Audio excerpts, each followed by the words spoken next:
के भयो ढोका यार निस्किसकेको म त भित्रै होला भनेर त्यति जाडो छैन त ल नमस्ते सबैजनालाई आज नयाँ भिडियोमा बिरु भाइ म नमस्कार छ सम्पूर्णलाई। आज पनि फेरि हामी सबै भ्युज ल्याउने भनेर कसेर यो जाडोमा पनि जाडोको परवाह नगरेर निस्किँदैछौँ। दोस्त पनि त रेडी हुँदै हुनुहुन्छ। दोस्त फेरि छोरा जन्मिएर त्यही भन्दै हुनुहुन्छ एकदम छोरा जन्मिएको खुसियालीमा अर्को हप्ता पुरै रोयल स्टाइलको चाहिँ पार्टी हुन्छ त्यस्तो भन्नुभएको छ। त्यो पनि देखाउनु पर्छ ब्लगमा र आज हामी यसो भाइको प्लान हो मुगसम्म पुगौँ। धेरै यहाँ रुमभित्र कति बस्ने कुवाको भ्याएको त जस्तो केही अब बाहिरको वातावरण पनि अवलोकन गर्नुपर्छ, सबै कुरा बुझ्नुपर्छ छोरा मान्छे भएपछि भनेर चाहिँ अनि भनेको कारणले गर्दा अब होमा हो भनेर चाहिँ म नि निस्किरहेको छु। अब होइन कि रुममा बस्दा बस्दा लास्टै झ्याउ लगाइसक्यो कि हिजोबाट सुतेको सुत्दै स्याहार कति सुत्नु हो सुत्नु त्यही भएर अनि बरु यसो डुलेर आइदिउँ अलिअलि मुड फ्रेस नि हुन्छ। टाढाको कुरो नि भएन यसो डाँडातिर। ल अब देखाउँदै गरौँ ल। दोस्त आएपछि फेरि एकचोटि फेरि खिचेर अनि यहाँबाट हिँड्नुपर्छ। भन्दा पहिला चाहिँ बधाईबाट सुरु गरियो। ल धेरै धेरै धन्यवाद सबैजनालाई।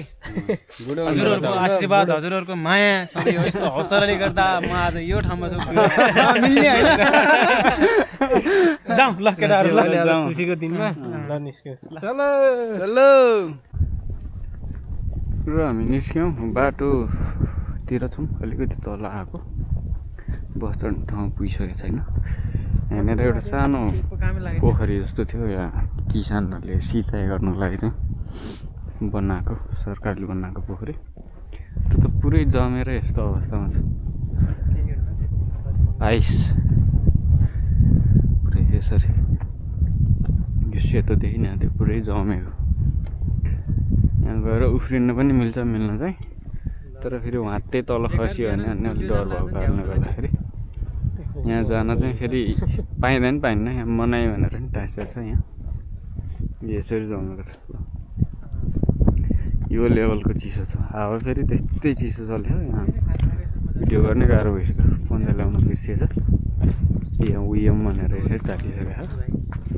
आन्जन सागो मित इक्सा सागो भनिरहेछ यस्तो छ। यहाँदेखि नजिकै चाहिँ फेरि हाम्रोतिर ओडा गाडीले हुन्छ कि यहाँतिर टोलमा यस्तो कारले हुन्छ कि यस्तो कोरियाको झन्डा सँगसँगै अरू के हो झन्डाहरू चाहिँ। अरू यो खुलेको त कहिल्यै देखिँदैन त। हामी खुल्ने बेला काममै हो है। कहिलेकाहीँ खुल्छ कहिलेकाहीँ खुलिरहेको हुन्छ यस्तो छ। लगभग लेन्स मैले चाहिँ गाडीबाट झरेर मुगु भन्ने ठाउँमा त आइयो र यहाँको डाँडा फेरि बस्तीकै डाँडामा हो। थामथुङ हेर्न गएको थियौँ हामी, त्यही डाँडामा हो। टक्क हिँड्दैछौँ अब डाँडा चढ्नलाई। अब सिडी उक्लिन बाँकी छ।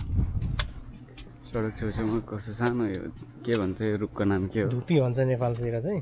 यो धुपी नै हो त्यो? हो धुपीकै पर्छ त्यो। यस्तरी लगाएको छ। सफा छ, बाटोहरू पुरै सफा छ है।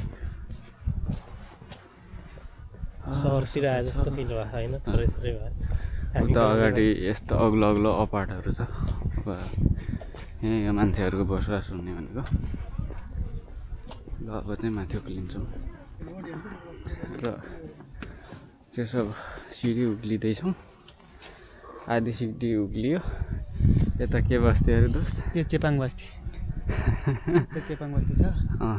उताको थारू बस्ती। यहाँ पनि छ धेरै धेरै बस्तीहरू छ। यहाँ अब एउटा बस्ती बन्छ अनि अब गफ लाउने र चिसोले गर्दाखेरि गाह्रो छ क्या। बहुत चिसो, वातावरण पनि चिसो, हावा पनि एकदम चिसो चल्ने क्या। कमसेकम हावा त नचल्दिने भएदेखि त अलिकति सजिलो हुन्थ्यो होला। त्यही नि हिजो जस्तो चाहिँ अहिले छैन। अहिले बसमा त गर्मी पनि भयो। फेरि यता चाहिँ लाइट सोलरबाट चाहिँ राति बल्ने बनाएको छ।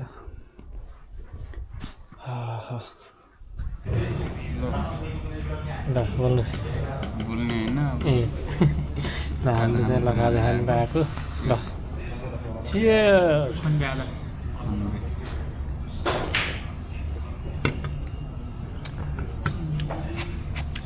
अहिले के आउँछ फेरि खिच्छौँ हामीले कसरी रिसिभ गर्ने। ल है टक्क अब कतिवटा छ अरे दोस्त? 10 छ। यहाँ त 9वटा छ त। कसले खायो एउटा?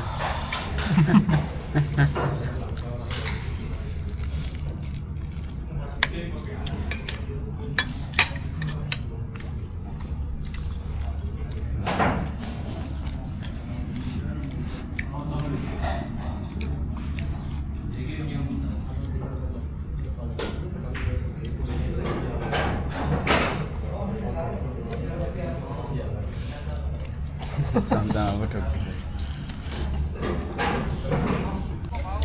लौ त हजुर पहिरो गयो। ल नमस्कार। चाउमिन पनि आइसक्यो होइन दोस्त? कस्तो छ? काम चलाउँछ? काम चलाउँछ? ल खानु पर्यो अब। र आजको सर्ट ट्रिप यति नै रह्यो। त्यति इन्ट्रेस्टिङ भ्लग त बनेन, त्यही पनि देखाउनु कुरो नभएपछि अब के चाहिँ देखाउनु भिडियोमा। यति नै गरौँ होला। ओके।